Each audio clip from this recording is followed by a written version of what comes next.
Vocês veem que eu falo sempre aqui, né, dos Estados Unidos, China, Rússia, Brasil, em torno ali dos BRICS, então África, África do Sul, a República Democrática do Congo agora, que vive um conflito com Ruanda, mas a gente não comenta muito sobre a Europa, né? Será que a Europa está em decadência? É essa pergunta que a BBC resolveu responder aqui. Segundo eles, a Europa está perdendo poder para Estados Unidos e China. Vamos ver qual que é das delas. A Europa está em declínio e pode perder a sua posição de liderança no mundo? Essa é uma preocupação da própria comissão que administra a União Europeia. The European Union values are prosperity, equity, freedom, peace and democracy in a sustainable world. And if Europe can no longer provide them to its people, it will have lost its reason for being. E a discussão levou a um diagnóstico de que a Europa precisaria de um projeto de investimentos mais ambicioso do que foi o histórico Plano Marshall, aquele que reergueu com recursos bilionários o continente no fim da Segunda Guerra Mundial. Como assim? Eu sou Daniel Galas, da BBC News Brasil em Londres, e neste vídeo eu explico os desafios da Europa para manter os altos padrões de vida e a sua posição relevante em um mundo marcado pela ascensão Gente, não esquecer, tá? A Europa ficou rica roubando dos outros. da China, o dinamismo econômico contínuo dos Estados Unidos. Os caras lá vivem muito bem, mano. Tipo assim, tem gente que só trabalha até meio-dia. E a oposição feroz Forceira. Não, mas 4 horas lá, mano, os caras param de trabalhar, parça. 4 horas da tarde. Isso daí eu já ouvi de pessoas que moram lá, tá ligado? 4 horas da tarde é a hora do happy hour, é a hora de estralar a cervejinha, tá ligado? E tipo assim, esse tipo de vantagem, eles conseguiram daquele modelo. da Rússia. Primeiro, o que aconteceu com a Europa nos últimos anos? Productivity is weak, it's very weak. Só para dar uma ideia de como os europeus perderam espaço na economia mundial, olha só esses números. No ano 2000, os 20 países que compõem a zona do euro representavam quase 20% da economia mundial e a China menos de 4%. Em 2023, o jogo já tinha virado. A participação da zona do euro caiu para menos de 15% e a da China saltou para 17%. E não é só a China. A Europa tem visto outros países e regiões crescerem em um ritmo muito mais acelerado. A recuperação da economia pós-pandemia da Europa tem sido mais lenta e difícil do que em outros lugares. A perda de competitividade, o aumento da concorrência internacional e as políticas de austeridade estão entre as explicações de analistas. E a previsão de crescimento da economia da União Europeia dos próximos anos não está muito animadora também.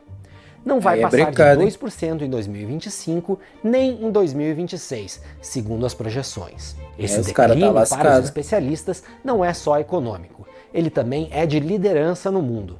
Veja o que me disse um especialista sobre como a Europa é vista hoje no mundo.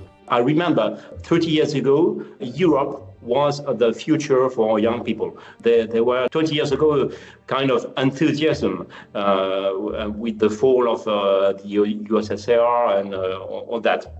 I think today Europe it's a synonym of regulation, high interest rates, constraints, and low growth. And that's the problem. Therefore, the young people are disappointed, and I think that a large part of the population, the east side of Europe, and even in France or in Italy, I say that they are convinced by the Russian propaganda on Europe, and that's also a big problem. Na Europa, os especialistas estão atentos em especial ao que acontece na Alemanha e na França, vistos como países com papéis decisivos nos rumos da Europa. A Alemanha, maior país do bloco europeu, está com dificuldade para se recuperar após anos de pandemia e efeitos da guerra na Ucrânia, que impactaram os custos da energia comprada pela Europa. Né? Mas não é só dos números da economia que estamos falando. O que acontece agora é que a instabilidade política na Alemanha e na França preocupa a região. Os alemães enfrentam uma crise política que derrubou a coalizão do governo do chanceler Olaf Scholz e desencadeou novas eleições no país. E os franceses também vivem um clima de instabilidade política e viram em dezembro a queda do primeiro-ministro Michel Barnier. Wir Europäer müssen aus uns selber heraus stark sein. Wir müssen zusammenhalten untereinander und mit Partnern weltweit. Wir müssen wettbewerbsfähiger und widerstandsfähiger werden. As crises políticas internas levam a uma ausência de liderança forte na União Europeia, num momento crítico da geopolítica global, segundo os analistas. A esse cenário, soma-se a guerra na Ucrânia, que já foi classificada como o maior desafio para a Europa desde a Segunda Guerra Mundial, e a volta de Donald Trump ao comando dos Estados Unidos. The European Union is very, very bad to us. They treat us very, very badly. They don't take our cars. Vale lembrar que Trump já ameaçou impor tarifas às indústrias europeias, o que poderia desencadear uma guerra comercial prejudicial para os exportadores europeus. Gerade in dieser Zeit, wo Russland unsere Friedensordnung bedroht, wo Präsident Trump einen neuen politischen Kurs einschlägt, gerade in dieser Zeit ist die Einigkeit Europas wichtiger denn je. Nesse cenário, o que a Europa deve fazer? Especialistas dizem que a Europa precisa de inúmeras reformas. Alguns sugerem, por exemplo, reconfigurar o seu sistema de energia, reinventar a sua indústria tecnológica e repensar a sua postura em relação à Rússia e à China e ampliar a sua capacidade militar. Tudo isso enquanto o descontentamento... Mano, os caras deviam se juntar com a Rússia, a China e o Brasil, tá ligado? Tipo, sei lá, apoiar os BRICS e acabar com os Estados Unidos. de seus cidadãos fortalece partidos populistas. Todo mundo agora tem que pensar em acabar com os Estados Unidos. É a trend global. E da direita radical em diversos países do continente. There is no question that what is happening outside is a challenge, but it's also a big opportunity for revisiting and deciding whether or not Europe wants to be a key player. But I'm contending that it has the talent and it has the means and it has the ambition. A pedido da Comissão Europeia, Mário Draghi fez um relatório com recomendações para manter a Europa relevante e competitiva. Draghi comandou o Banco Central Europeu por quase toda a década passada e foi primeiro-ministro da Itália. O aguardado documento de mais de 400 páginas escrito por ele foi divulgado em setembro de 2024. A conclusão de Draghi foi de que a Europa precisa de investimentos da ordem de 800 bilhões de euros por ano para que o continente consiga manter a sua economia dinâmica e compatível com as suas metas de sustentabilidade. Ou seja, estamos falando de um projeto de investimentos mais ambicioso do que foi o histórico Plano Marshall, que reergueu o continente no final da Segunda Guerra Mundial. Nas palavras de Draghi, a escolha é entre agir ou encarar a lenta agonia do declínio. Ele fala em 3 desafios que precisam ser enfrentados. Tomara que vocês estejam mesmo nesse lugar aí, da lenta agonia do declínio. Tirar o atraso em inovação tecnológica que existe em relação aos Estados Unidos e à China. The problem is not that we lack smart people and we don't lack certainly good ideas, but there are too many barriers to commercializing innovations and scaling them up in the European Union. 2. Aproveitar oportunidades do processo global de descarbonização em andamento.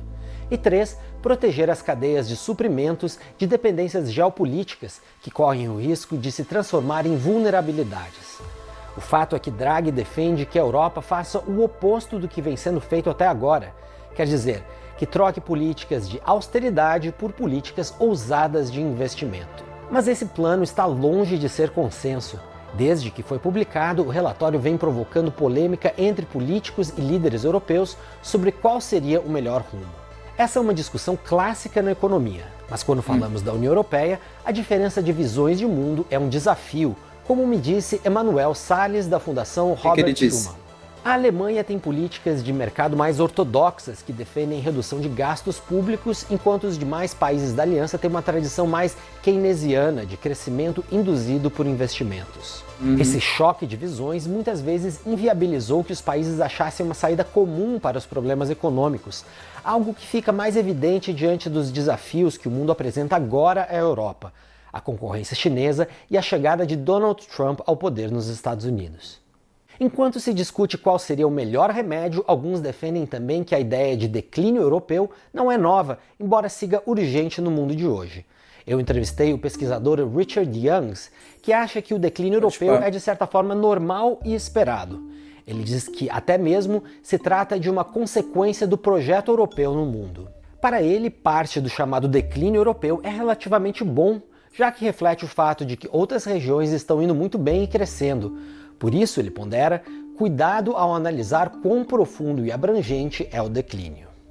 Os altos padrões de vida dos europeus... É uma perspectiva, né? Tipo assim, o declínio... quando ele fala, por exemplo, o declínio europeu é bom, porque isso significa que os países estão crescendo, ele dá a entender que os outros países ainda têm que chegar no patamar da Europa para aí sim a gente falar de um verdadeiro declínio europeu. É interessante, mano. Também pode ser uma forma de acalmar os ânimos, né? E o pessoal não ficar tão desesperado assim em torno dessa ideia. Em comparação a outros países, é uma das evidências, segundo essa visão, de que o declínio da Europa não se consolidou nas últimas décadas. Como sabemos, o continente segue sendo um dos destinos preferidos de imigrantes, principalmente da África e da Ásia. Além disso, a União Europeia sobreviveu à crise financeira de 2008, a crise econômica dos países do sul da Europa, a saída do Reino Unido, o Brexit, a pandemia de Covid e a guerra entre Rússia e Ucrânia. Ao mesmo tempo, isso não significa que o futuro não preocupe. Em entrevista à BBC, o embaixador e ex-diretor dos serviços de inteligência da Espanha, Jorge Descalar de Mazzaredo, disse que sem reformas nenhuma economia europeia estará entre as 10 mais importantes do mundo em 2050. If we were to maintain our current average productivity of the last 10 years, say, it would only be enough to keep GDP constant until 2050. Espero que este vídeo tenha sido útil. Vamos continuar. Foi útil, amigo. Obrigado. Então, gente, é isso daí. Então, agora a gente tem a gente pode começar a pensar com a Europa junto nesse cenário, né? Estados Unidos, China, BRICS, vamos colocar assim, né? E aí a gente já inclui Brasil, Rússia, África do Sul, países como Índia. E a Europa, só que, tipo assim, eu acho que o final do vídeo deu a entender isso. Tipo assim, a Europa ainda tá muito confortável. Tipo, eles têm que sofrer mais. Ai. Enfim, me diz aí o que vocês acharam aí embaixo. Eu nunca fui pra Europa. Você já foi pra Europa? Me fala aí se você já foi. Demorou? É nóis, tamo junto. Deixa o like, se inscreve no canal. Me indica na sua empresa e tamo junto.